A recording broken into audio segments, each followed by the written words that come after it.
おはようございます。桜井です。本日も暗号資産に関する最新情報をお届けします。価格の動きはもちろん ETF への資金流入やアメリカでの規制法案の進展、さらには DeFi やトークン化資産のトレンドまで幅広くカバーします。今、仮想通貨の世界では小さな価格変動の裏側で大きな変化がじわじわと進行しています。なぜこのタイミングで ETF に資金が集まるのか、トランプ大統領が示した意外な動きとは、そうした問いに一緒に答えを探っていけたらと思います。ビットコインは現在10万5000ドル付近で取引をされています。前日比では 0.43% の下落です。小幅な調整の範囲内ですが、依然として10万ドルを超える価格帯をキープしていて、底堅さも感じられます。注目すべきは ETF への純流入額で、昨日は3億8830万ドルと依然として高い水準を維持しています。これは機関投資家の買い意欲が続いていることを示していて、中長期的な支えになっています。続いてイーサリアムは2525ドル台で推移し 0.51% の下落となりました。イーサも方向感が出にくい状況ですが、オンチェーンデータではアクティブアドレスの増加などユーザーの利用は拡大しています。次にリップルは 2.14 ドル付近で推移し 0.15% の小幅上昇です。価格自体は落ち着いていますが、SEC との裁判をめぐる進展が今後の相場を左右するポイントになりそうです。そして同時コインは 0.16 ドルまで上昇し、24時間で 3.47% の上昇となりました。価格は動きましたが、実は取引量の急増が背景にあります。SNS などを通じたリテール投資家の動きが活発になっていることが影響しています。最後にソラナは 130.46 ドルで 2.12% の上昇となりました。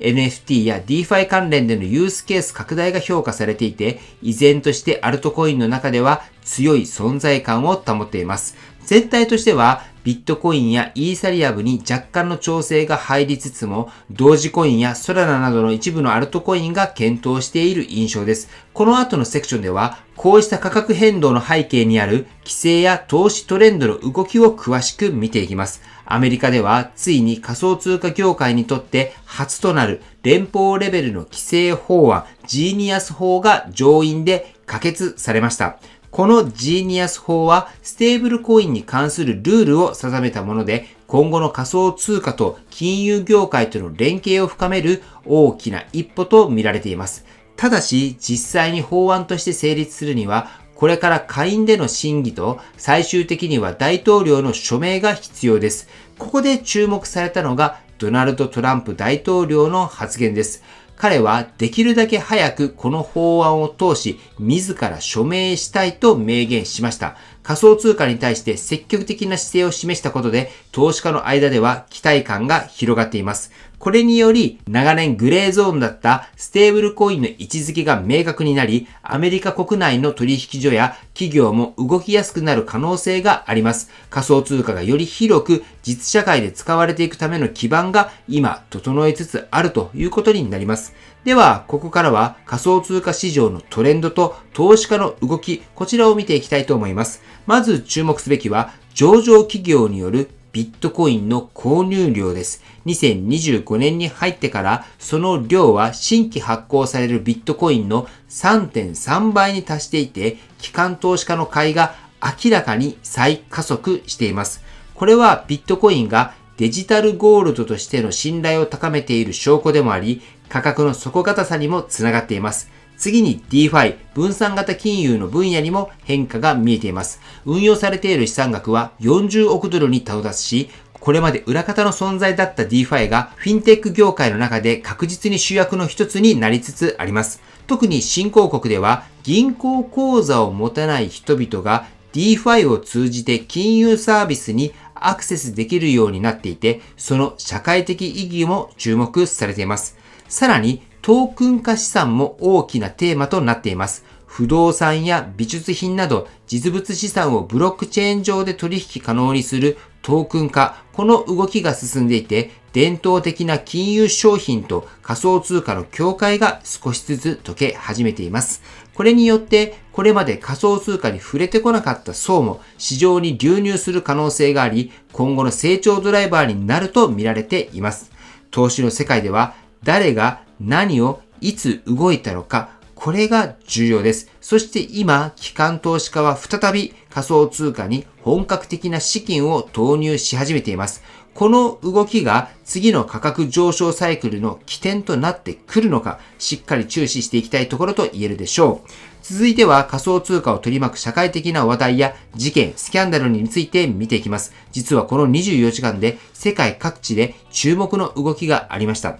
まずはチェコ共和国のニュースです。ある政党が犯罪組織と関係があるとされる約4500万ドル相当のビットコインを寄付として受け取っていたということが報じられ、不信任決議案が提出されました。しかし結果としては、この政党は不信任案を乗り切りました。仮想通貨が政治資金として使われる場面が増えている中、透明性や管理体制の重要性が改めて問われる事例となっております。次にアメリカの司法省から発表がありました。なんと400人以上が被害を受けた暗号資産投資詐欺事件の調査が進められているということです。まだ詳細は明らかになっていませんが、海外からの詐欺グループが関与している可能性があるとされていて、今後の展開次第では市場にも影響を与えるかもしれません。このように仮想通貨は金融の未来を担う一方で、まだまだグレーな側面や課題も残されています。詐欺や不正のニュースを見るたびに、個人としてのリスク管理や情報収集の大切さを再認識させられるんじゃないかなと思います。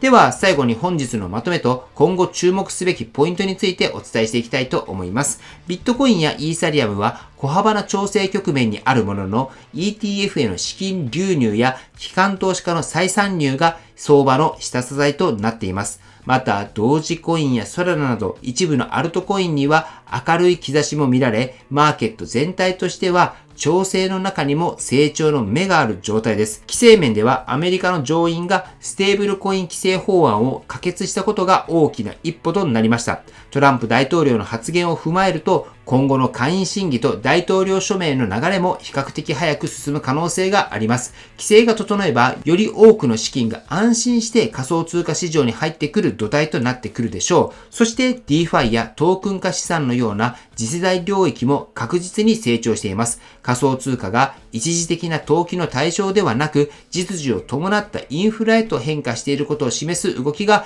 着実に増えてきています。一方で、政治的な寄付の問題や先事件といったネガティブなニュースも今後の信頼構築には避けて通れないテーマです。だからこそ私たち一人一人が情報を見極め、リスクを理解した上で向き合う姿勢が問われています。はい。ということで本日の内容は以上です。今後も暗号資産の海外での最新情報をお届けしますので、ぜひ暗号資産情報が気になる方はチャンネル登録をお願いします。そして今日の動画の内容が参考になったと思われたら高評価の方もよろしくお願いいたします。では、お知らせがあります。今、おすすめの取引所でビットレード X があります。それに関するショート動画も昨日上げていますので、ぜひね、そちらの方もご覧になってもらえたらと思います。そしてビットレード X 始めてみたいよと思われる方がいらっしゃったら、僕の公式 LINE の方から AI とチャットを打ってもらうと公式リンクをお送りしますので、そちらの方から始められてください。すでに多くの方が始められています。まずは解説をしたら入金をするっていうところですけれども、入金に関しては手数料も考えると101ドル以上ね、入金されるようにしてください。そしてもし何かわからないとかそういったことがあれば LINE の方から聞いてもらえればと思います。では最後に重要な点をお伝えしておきます。暗号資産の投資には価格変動のリスクが伴います。特に短期間で大きな価格の上下が起こることがあります。したがって投資を行う際には、しっかりとリサーチを行い、ご自身のリスク許容度を確認した上で判断をするということが大切になります。投資は自己責任で行うものであり、他の人の意見や情報に左右されず、ご自身で納得してから行うようにしましょう。この動画はあくまで情報提供を目的としていますので、最終的な投資判断はご自身で行っていただくようよろしくお願いいたします。では本日も最後までご視聴していただきありがとうございました。